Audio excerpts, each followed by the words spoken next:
My whole life I've been a romantic. I used to be made fun of in school, and I learned later that it was because the people making fun of me were not getting any. I knew, even in school, you know. Oh, were you guys kissing in the hallway? Yes. That's because I can't get a blowjob in the hallway. How's football going, bro? We stay home, we're boring. That's a key. It really is. We're homebodies. We love to stay in and read books and play cards and do puzzles. We watch HGTV. We do a shitload of cocaine and then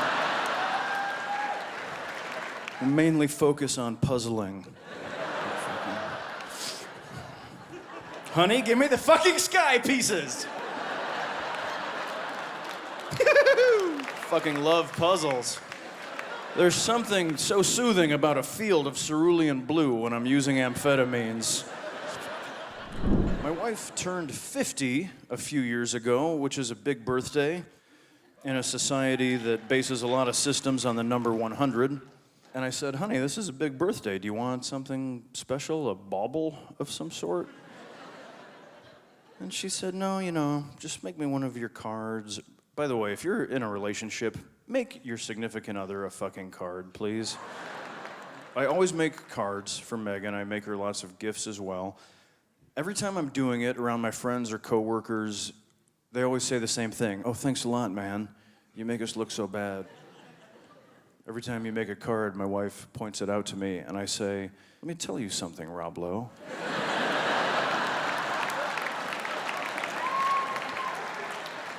I'm gonna tell you right to your face, you turn those blue gulls on anybody and you don't have to do shit. Please just keep looking at me.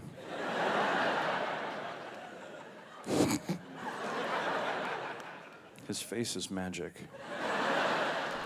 Folks, let's talk about merging for a second.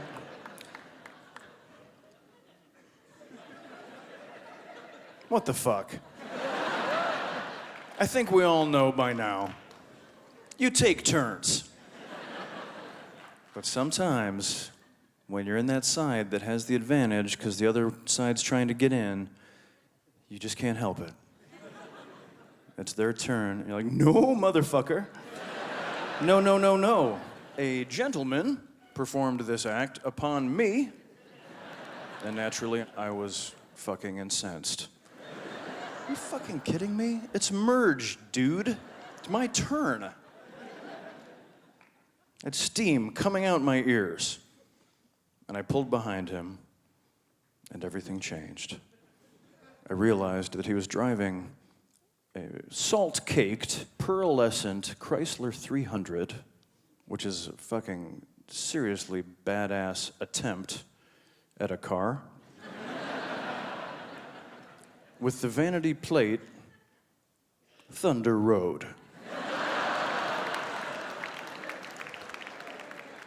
And I said, you magnificent motherfucker. If you're going to whip out your throbbing cudgel of a cock and bludgeon the rest of us about the face and mouth with your hot rod fuck wagon, you may have my place in line, sir. You, my friend, are living.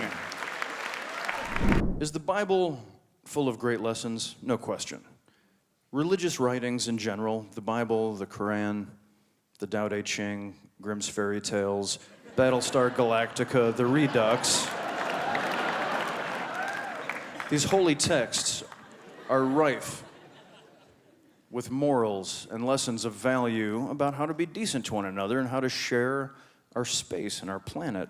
But when Jesus said something like, love thy neighbor as thyself, I heard that in Sunday school, and I said, fucking nailed it, Jesus.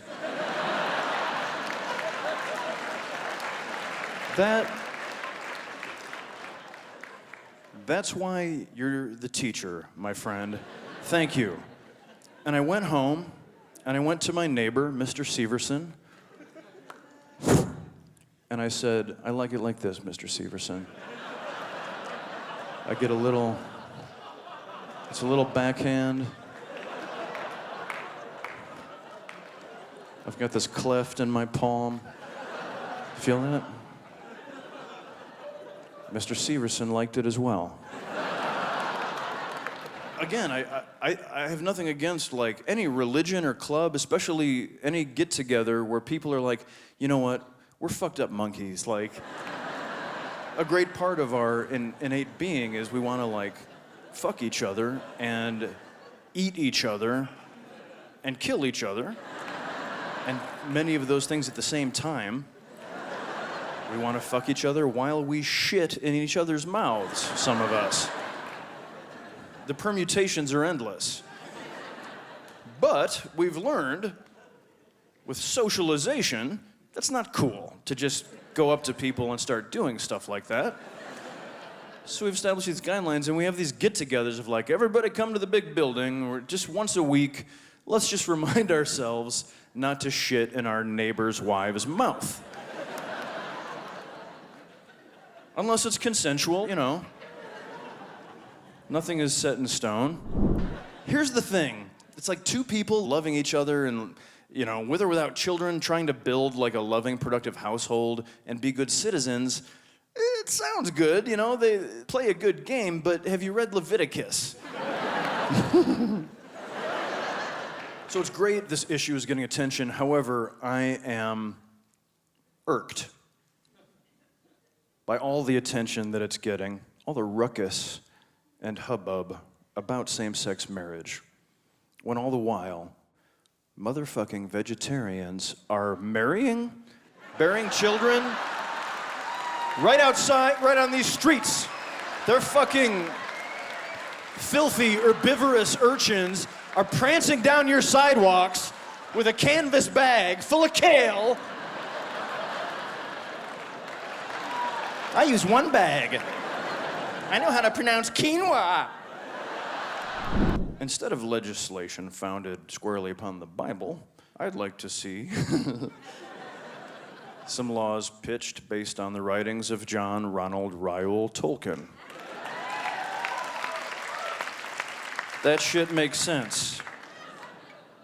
Elrond was elected to lead the elves at Rivendell, not only despite his androgynous nature, but quite likely because of the magical leadership inherent in a well-appointed bisexual elf wizard.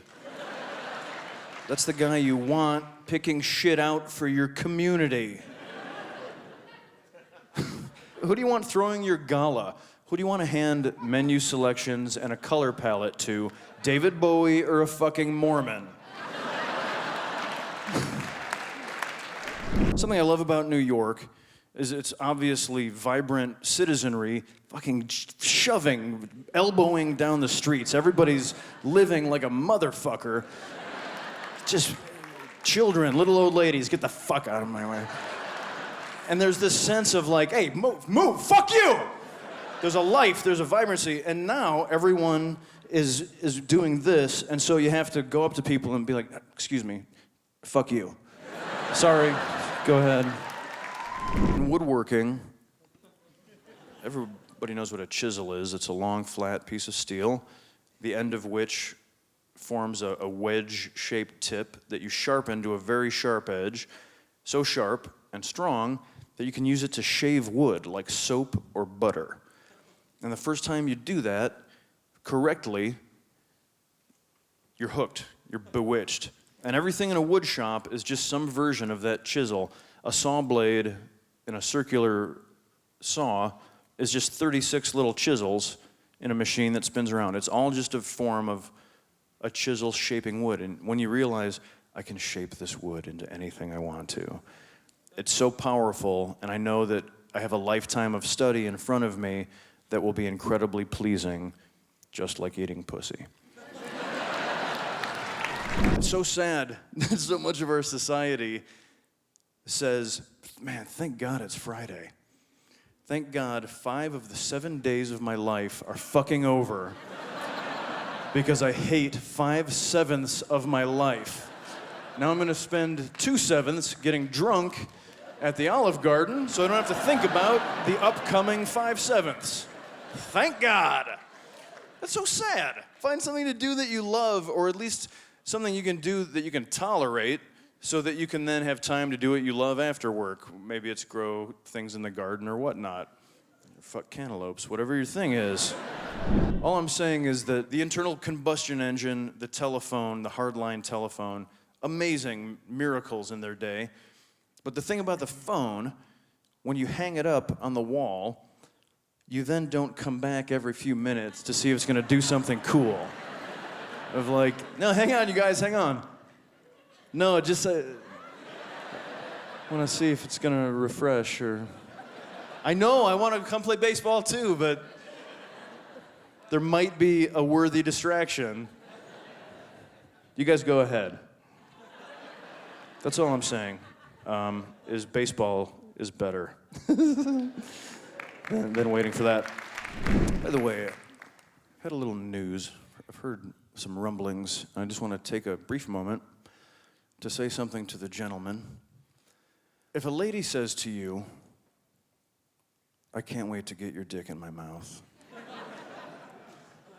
I love to suck your dick. She is lying to you. She's telling you a beautiful lie. She's giving you a generous gift. You need to reciprocate that shit. You guys, it's a relationship. It's absolutely equal. When you think about it, a dick is like a thumb with a pee hole. How good can your thumb taste? You know, they're not sitting at work thinking, man, I want to fucking get Eric's dick in my mouth ASAP. I just love the way his dick tastes. That's false. And you get stressed out. You don't look like people on magazines. You get upset. It's so sad when you see your friends that you're like, why do you weigh 72 pounds? There's bacon. Like, you go buy shit or pay surgeons to cut your face open and take shit out or put shit in. What the fuck? If you're gonna spend your money, get something that works every time, like bacon. How bad can it be that cutting your nose off and like sculpting it with inorganic shit is being like, oh, thank God. Phew. If you saw me before, my nose was a slightly different shape. But after like thousands of dollars and a painful surgery, now it has a slightly more of a button on it. What's the matter with you? Are you a human being? Then you're beautiful. Do you have one of these? Then you're fucking beautiful. Go out. What you're doing is comparing an organic form designed by nature with an anorexic, airbrushed, erotic cartoon. It's never gonna match up. And if it does, it's gonna be gross.